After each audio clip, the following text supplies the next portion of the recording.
Merci encore, Monsieur le Secrétaire général, d'avoir bien voulu participer à cette 60e session de notre Assemblée et de vous être prêté à ce jeu des questions que vous connaissez bien et que vous maîtrisez à la perfection.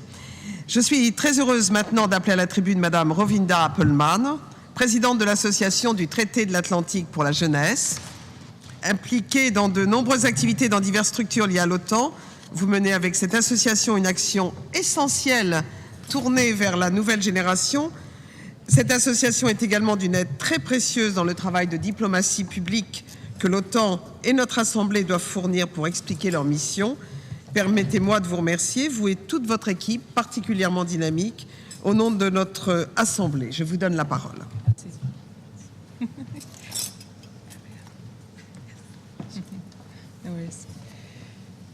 Dear esteemed guests, colleagues, and friends, I'm very honored to stand here on this stage while we're nearing the end of this year's annual session of the NATO Parliamentary Assembly. It has been a very intense couple of days from what I've witnessed, so I will try to keep it concise with a bit of humor so we can all still survive until the end of this session. Let me start with a completely different story from what you've heard here in the last couple of days by telling you something that is written down in the Bible.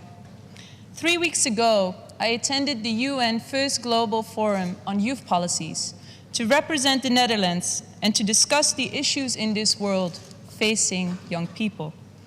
My colleague from the UN Envoy on Youth, Mr. Ahmed Al-Hendawi, referred there to the talent of young people. Talent is a word of many backgrounds, one of them seeing talent as an ancient unit of weight or as a value of money. The story in the Bible refers to talent in the sense of a man going away on a journey and entrusting his possessions to his servants. He divides the talent accordingly and asks them to safeguard it while he's away. The first servant decides to dig a hole and to keep the talent safe like that. The second one decides to use it and to take a risk. Upon his return, the man greets his servants. "Look," says the first one, "I've kept your talent safe, and I can hand it all back to you completely." The second one speaks up then. "I took a risk, and I invested your talent to do something with it while you were away." He then hands him back double the amount of the original talent.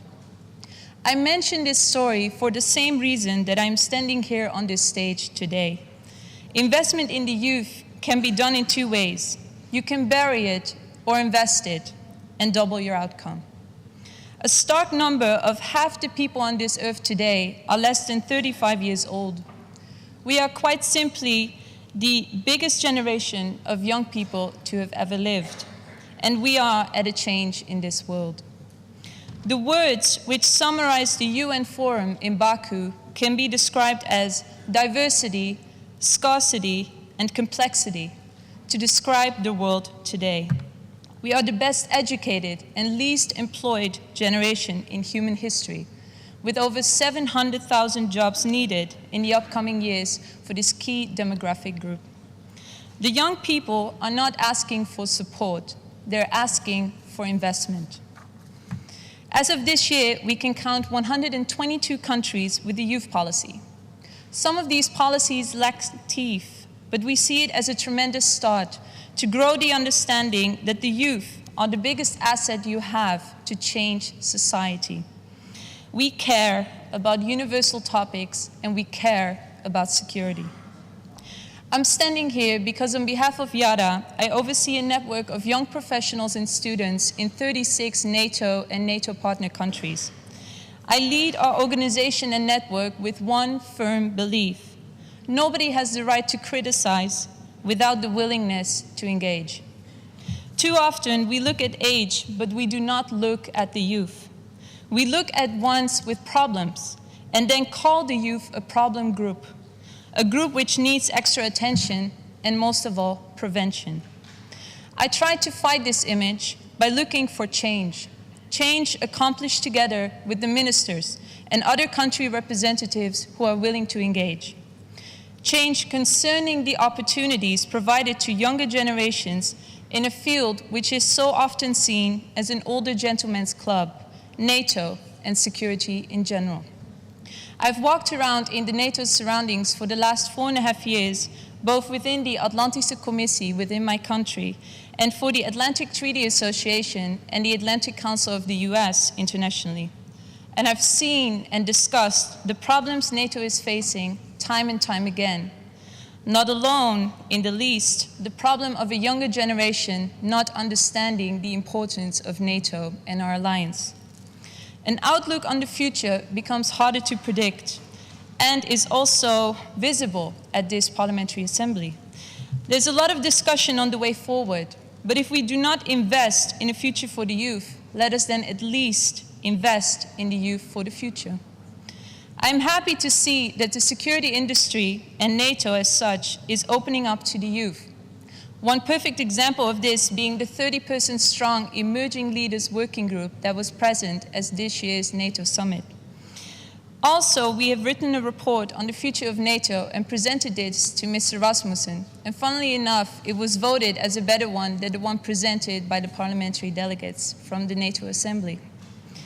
I've traveled to 27 different IATA seminars this year, and I'm encouraged by the extending hand that NATO PDD is offering us together with the other parliaments and governments. We're organizing more and more events and conferences to inform the youth and most of all, connect the youth to the decision makers who are willing to engage. We wish to thank the Dutch delegation and the NATO Parliamentary Assembly for actively reaching out to the youth to hear their opinion on this conference and also to ask our help with its organization. Together with you, I would like to ask your attention for the young people here who have been here for the last couple of days.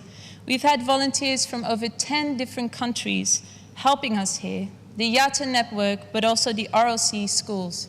I would like to ask all of them right now to come up on the stage with me here to show you the faces of our possible alliance in the future, but also the faces of your future governments.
Yes, go on. You should go on. Why don't you say something? Yeah. Yeah. Let me just say, improvised, but let me say thank you to all of you. For 4 days, you've been standing here in the conference hall. You've been standing at various locations. You've been listening in. I've heard and spoke to many of you, and I think it is fantastic to have the youth here, because they, of course, are the promise for the future. And let me thank you one more time with a big round of applause for everything you've done voluntarily, but with a huge interest in the work that we do. Thank you so much.